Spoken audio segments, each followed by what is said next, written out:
Olá a todos, espero que todos estejam bem e seguros. Esse vídeo é referente a 9 de abril de 2020. Ele é um material só de referência, sendo que o conteúdo principal ele vai estar no PDF que vai ser distribuído junto da atividade e no material de referência apresentado no primeiro dia de aula durante a apresentação do curso. A material que parte das informações que estão nessa apresentação foi retirada da apostila do professor Brito Cruz, Guia para Física Experimental, Caderno de Laboratório, Gráficos e Erros, e o link para encontrar essa apostila está apresentado aqui, onde antes da palavra Brito falta um tio. Infelizmente eu não consegui pôr por alguma razão maluca, mas essa apostila é facilmente encontrada em qualquer servidor de busca, basta digitar o nome dela. Hoje nós vamos falar de caderno de laboratório, onde a prática experimental geralmente requer um registro claro de experimentos, e o caderno de laboratório acaba sendo uma ferramenta interessante para a realização desse registro. Aqui, claro, a gente está tratando de um assunto que é apresentado numa apostila de 97, se eu não me engano, é isso. E a gente sabe que de 97 para cá muita coisa mudou. A gente teve essa entrada dos smartphones, e ainda assim os computadores acabaram ficando mais acessíveis.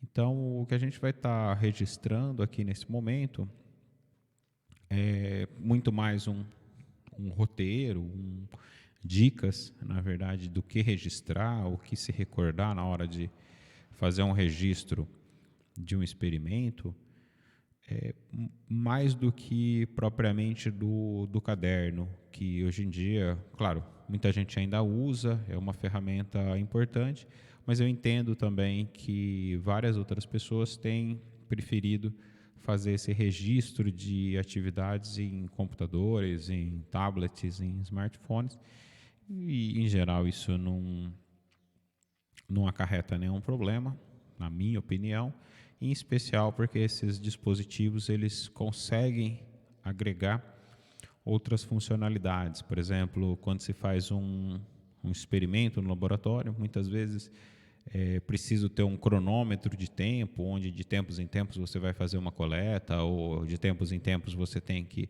realizar algum tipo de procedimento. E nesse caso, o uso de smartphones me parece bastante interessante, porque eles têm aplicativos, pode ser instalado aplicativos que cumpram essa função, sem a necessidade de cronômetros pendurados, ou seja, mais coisas penduradas em quem está realizando a atividade. Claro, tem uma questão de precisão e tudo mais, isso a gente vê mais lá para frente. Então,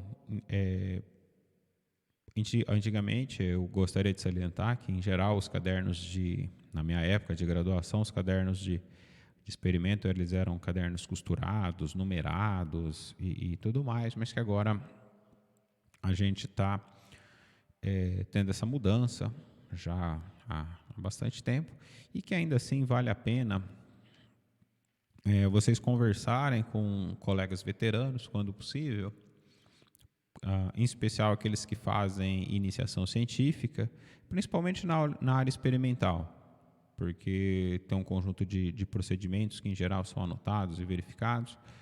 Na parte teórica também tem essas anotações, mas, em geral, as pessoas, a experiência me mostra que as pessoas fazem esse registro mais por script ou acabam usando outras ferramentas. Então, seria legal conversar com esses colegas sobre seus cadernos de laboratório, como eles fazem para registrar os experimentos, o que funciona, o que não funciona. Eu acredito que esse tipo de conversa pode ser muito instrutiva. E toda essa discussão visa que, durante a realização do experimento, a gente possa garantir objetividade e a fidelidade, ou seja, que a gente possa ter reprodutibilidade do que a gente fez e depois de um tempo que a gente consiga lembrar dessas informações. Então, em geral, a prática científica, ela não é uma prática imediata. Muitas vezes você tem que fazer vários experimentos para conseguir alcançar determinados resultados. E às vezes você fez um experimento há muito tempo e você fica dependente dos registros que você fez. Alguns experimentos, em geral, são bastante caros, alguns outros têm que ser obrigatoriamente realizados em laboratórios como o laboratório de Luz Singleton, por exemplo, onde você tem que aplicar uma proposta, tem que, ao longo dessa proposta, tem que ser aceita, e aí você ganha um dia, né, para ir lá fazer os experimentos, e por isso que é tão importante você ter um registro claro do que foi feito, para depois poder descrever, relatar corretamente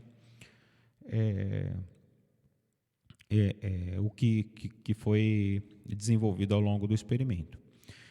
Vale a pena lembrar, eu sei que não é preciso, mas vale a pena, que é indesejável a cópia de dados entre os cadernos dos colegas. Cada pessoa é responsável por seu próprio caderno, e é claro que pode existir confusões, né? Eu não vejo problema nenhum em checar um dado com um colega se está fazendo experimento de maneira conjunta, mas a cópia direta pode acarretar o erro. Bom, então o que seria um roteiro apropriado para a maioria de experimentos, ou seja, o que em geral você vai registrar no seu caderno?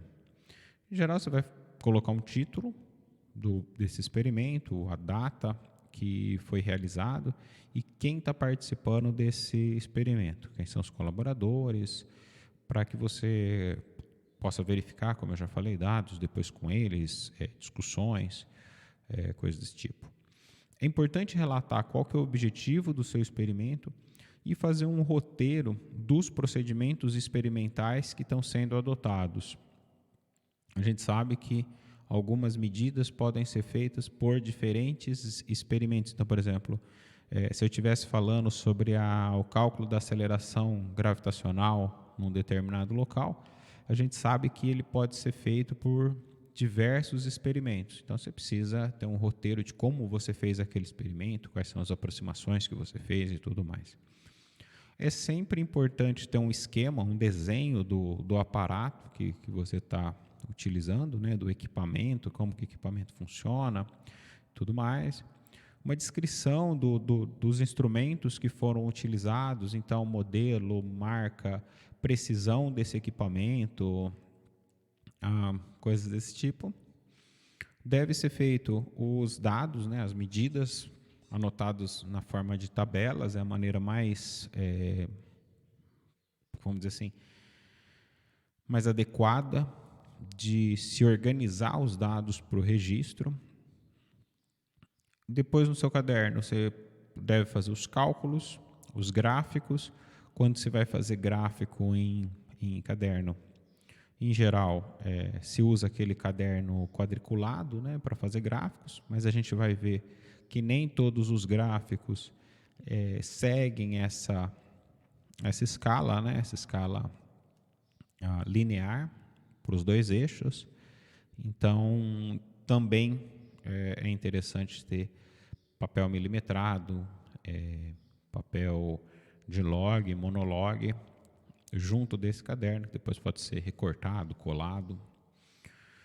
E deve ser anotado resultados, né, as conclusões e discussões que são, em especial, as questões que você consegue responder com esse experimento e questões que ainda permanecem em aberto. Levantar essas questões, levantar situações em relação à forma como o experimento foi realizado, acaba sendo algo bastante importante para depois seguir com as discussões, quando estiver sendo redigido o relatório. Bom, vamos falar então um pouquinho de relatórios, né? Porque o seu registro no caderno, Claro que se você vai fazer várias anotações. Todavia, relatórios, artigos científicos, muitas dessas anotações elas não vão estar contidas, né? Em geral, quando você vai escrever um relatório ou um artigo científico, você vai fazer uma apresentação um pouco mais focada, um pouco mais direcionada. Às vezes você levantou algumas questões e tudo mais, aproveitou um experimento, então você deseja relatar essas coisas no seu caderno, mas nem sempre isso é alvo de ser relatado em um relatório. Às vezes você quer esse resultado para um outro relatório e tudo mais. Então, ao longo do tempo, a ciência acabou convergindo para o que é uma formatação padrão.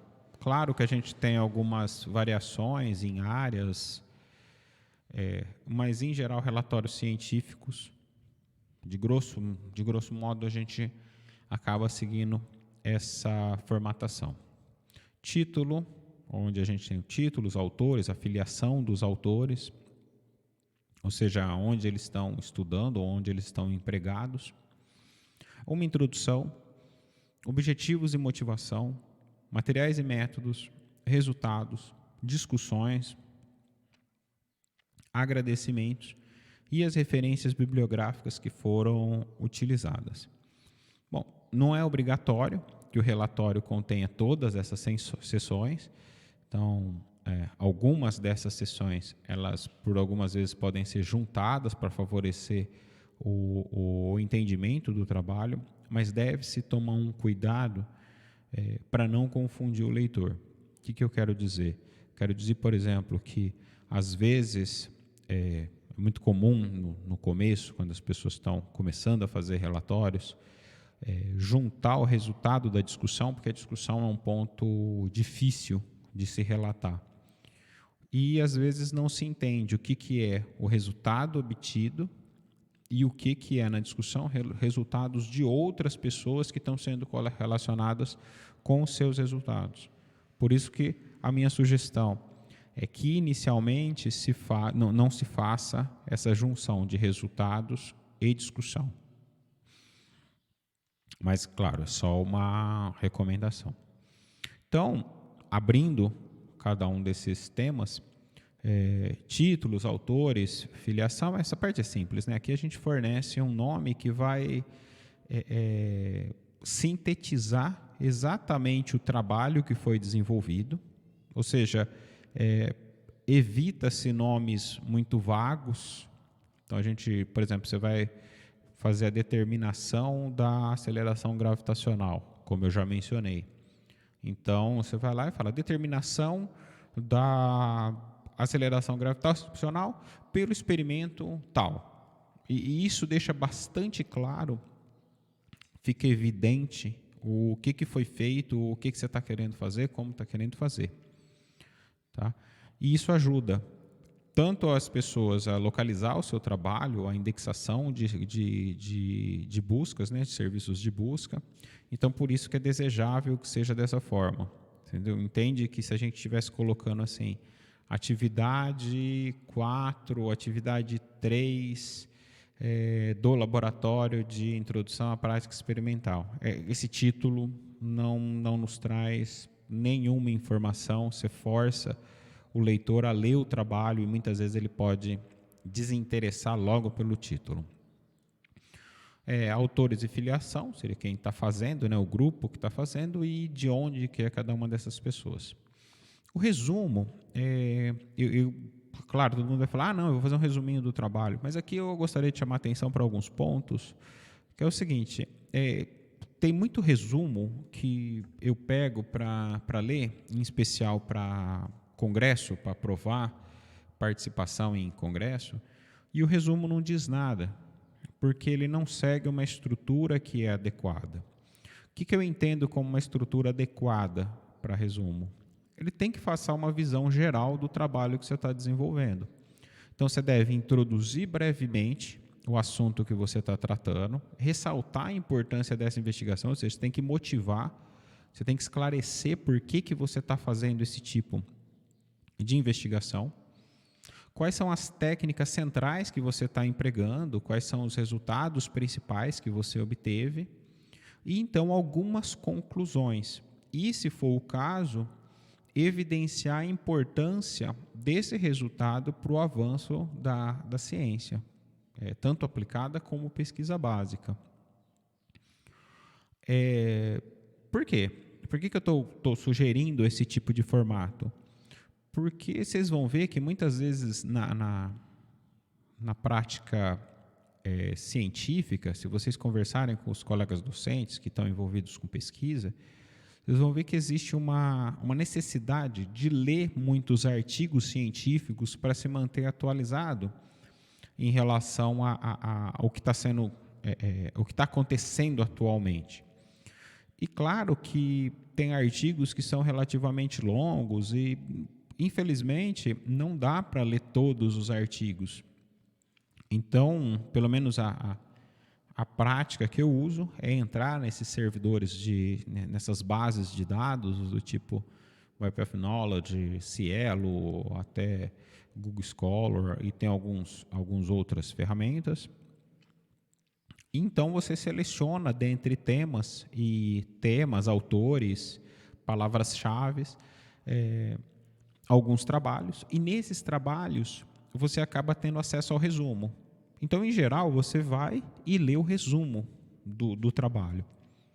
Se te interessar, você vai para o texto. Se não te interessar, você descarta. O que significa? Que se o resumo não for suficiente para esclarecer o leitor, isso pode fazer com que o seu trabalho passe despercebido, ainda que seja um trabalho importante. Por isso que o resumo, por isso que essa estrutura é tão importante e por isso que a ciência acabou convergindo para esse formato que funciona, porque as pessoas sabem onde elas vão procurar e como elas vão procurar. Você entendeu? Então, a prática, a minha prática científica me mostra que primeiro eu vou lá e, claro, o que vai auxiliar na busca vai ser o título do trabalho, do relatório, do artigo científico, o título vai ajudar. Em geral, no resumo, a gente ainda indica algumas palavras-chave sobre o trabalho, e por isso que é importante também que quando você for escolher palavras-chave, que essas palavras-chave não sejam palavras que já estejam contidas no título, porque senão você perde essa vantagem na busca, né? Você perde palavras, vamos dizer assim, na busca. Por isso que é interessante que sejam diferentes. Então, você vai lá, usa título e usa a palavra-chave para localizar os artigos que são mais importantes.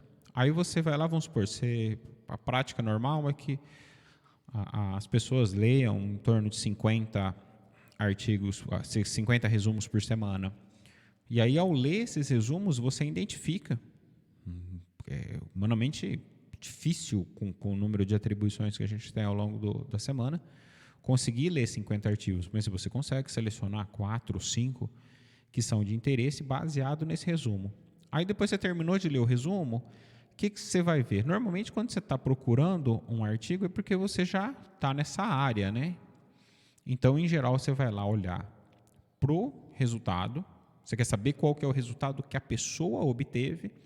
E, nessa sequência, quais são as discussões, as conclusões. E aí você pode até ir olhar para o método que a pessoa usou. Então, existe uma estrutura, até alguns artigos científicos e alguns relatórios privilegiam esse tipo de inversão, né? Normalmente você apresenta o resumo, depois você apresenta o resultado e depois vem toda a parte de métodos e tudo mais. Então, por isso que acaba sendo importante um resumo bem escrito, bem embasado, em geral, apresentação, o que é uma motivação, uma parte central onde você está falando sobre resultado, sobre método, sobre tudo de maneira muito sucinta, e depois finalizar com a sua contribuição. Bom, na introdução, que seria o passo seguinte, você vai fazer um prelúdio do problema ao leitor. Então, você vai contextualizar esse leitor historicamente, você vai enfatizar a importância da sua pesquisa.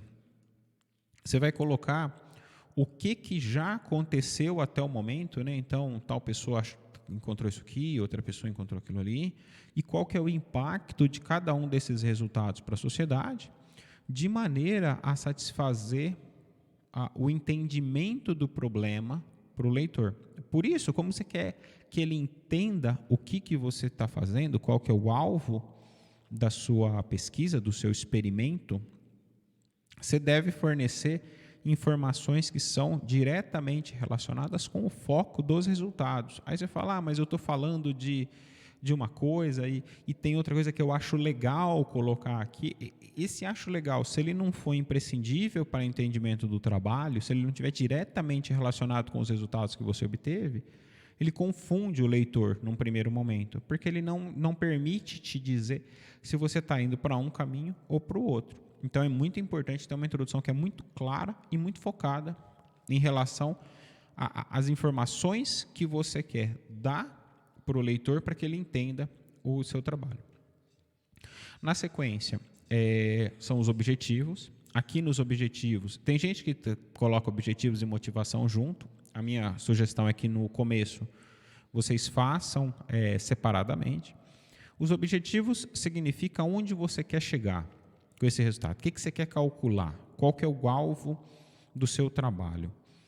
E daí, claro, que existem objetivos que são principais ou imediatos e objetivos que são secundários, que a partir do momento que você consegue determinar uma coisa, você consegue melhorar ela e fazer com que outras coisas possam surgir a partir desse objetivo principal. Por isso que, em geral, você coloca esses dois objetivos, né, o principal e o secundário. E a motivação é onde você vai evidenciar a importância do seu trabalho. É onde, no jargão da ciência, o pessoal fala que você está vendendo peixe. Porque é aqui que você vai conseguir capturar o leitor e convencer ele de que o que você está fazendo é importante. E por isso que essa sessão de motivação acaba sendo bastante relevante, aparece em vários trabalhos de TCC, aparece em dissertações e até em alguns artigos. Materiais e métodos. Bom, aqui pode receber outros nomes, por exemplo, metodologia, fundamentação teórica, procedimentos experimentais, mas em geral o que as pessoas vão estar falando é da teoria que está associado para entender aqueles resultados.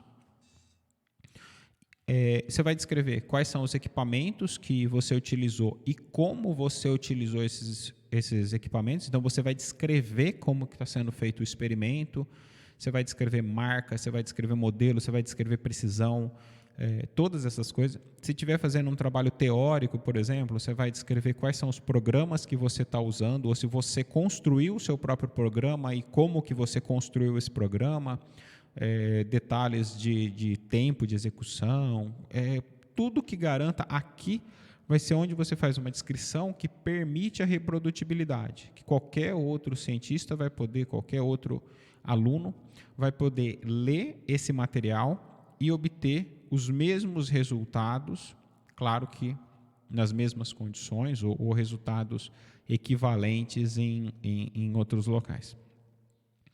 Nos resultados é onde você vai apresentar textos, tabelas, gráficos, pode ter até outro tipo de animações, vídeos, o que seja. Todavia, é onde você evidencia os seus resultados. Então, esses resultados são seus, é o que você obteve. Na discussão, você vai discutir os seus resultados. Então, você vai lá, se isso aqui acontecer, então isso aqui pode ser que aconteça isso. Ou seja, você vai estar apresentando questões, respondendo elas ou não, mas você vai estar apresentando provocações para o leitor. E essas provocações, elas podem vir atreladas a questionamentos de outros relatórios ou de resultados de outros relatórios que concordam ou discordam do seu resultado.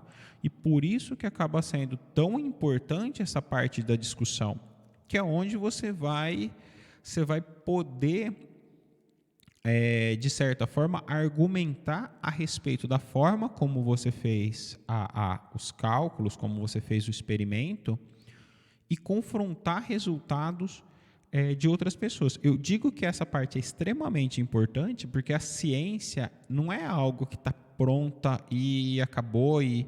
Não, hoje, uma coisa que a gente acha que é correta nesse momento, daqui 2 ou 3 dias ela pode ser incorreta. Algo que a gente acredita que funciona hoje, daqui a alguns dias ela pode não ser correta. E por isso que as discussões são tão importantes, porque eles trazem esses questionamentos que permitem a gente evidenciar o que a gente entende como certo e até excluir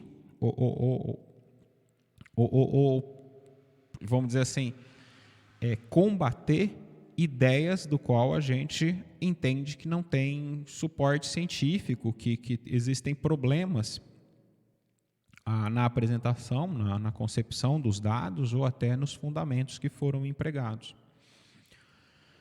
Dado o momento da discussão, a gente faz as conclusões. Tem trabalhos que pecam pelo que eu acho que é um erro de tentar fazer conclusões extremamente longas. Conclusão é uma sessão sucinta, na minha opinião. Você vai sintetizar quais são os seus achados, algo do tipo, o experimento mostrou que determinado resultado é obtido, ou seja, é sucinto, direto, porque muitas vezes você vai... Claro, se você está nessa busca de informação, voltando à questão das bases de dados, em geral você olha o resumo, vai olhar os resultados, os métodos ali que a pessoa olhou, mas antes disso você vai ver o que ele concluiu. Se ele chegar no trabalho e falar assim, olha, nós não conseguimos concluir nada a respeito do resultado, nós só levantamos questões, talvez esse resultado não seja importante para você. Depois, claro, aí então as discussões voltam a ser. Então, ou seja, essa estrutura ela é feita para beneficiar e foi algo que, ao longo do tempo, ela foi alcançada. Por fim, em geral, a gente agradece as pessoas que ajudou a gente, quem contribuiu com discussões, quem gerou resultados, que são pessoas que não são autores, mas são pessoas que deram suporte para que o resultado chegasse. Então, por exemplo, agência de fomento, departamento ou instituto que deram infraestrutura, pessoas que discutiram os resultados. Então, aqui cabe o agradecimento a elas. A gente não agradece ao autor, porque o autor já está contido no trabalho. Tá? A gente apresenta as referências bibliográficas, por fim. As referências bibliográficas, na maioria dos trabalhos, tem um padrão. Tem que ver qual que é o padrão de referência, né? Se você vai citar na ordem alfabética, por número, se você vai citar por ano e nome do autor. Isso é algo que depois a gente pode discutir com mais detalhes, com regras de ABNT, mostrar alguns artigos científicos, como que essas coisas são apresentadas, e em relatórios em geral, como que é feito isso. E lembrar sempre que esse material tem que ser detalhado em relação ao número, aos autores, o título, se é um livro, se é uma revista, ou se é um relatório, ou se é um trabalho de conclusão de curso, uma dissertação, o ano que foi feito. Se for um material online, às vezes você está mencionando uma página da internet, você tem que informar o endereço da página, a data em que foi acessado esse conteúdo. São todas informações importantes para que seja feita uma correta identificação do material. E, por fim, vale ressaltar que esse padrão, como eu falei, ele permite uma identificação fácil do que existe em cada seção, facilitando o trabalho do leitor, em especial devido ao grande número de publicações, de relatórios, de material que a gente tem atualmente. Bom, o conteúdo que eu tinha programado é esse aqui. Vai ter uma atividade associada a esse conteúdo, então eu finalizo por aqui. Um abraço a todos e até a próxima.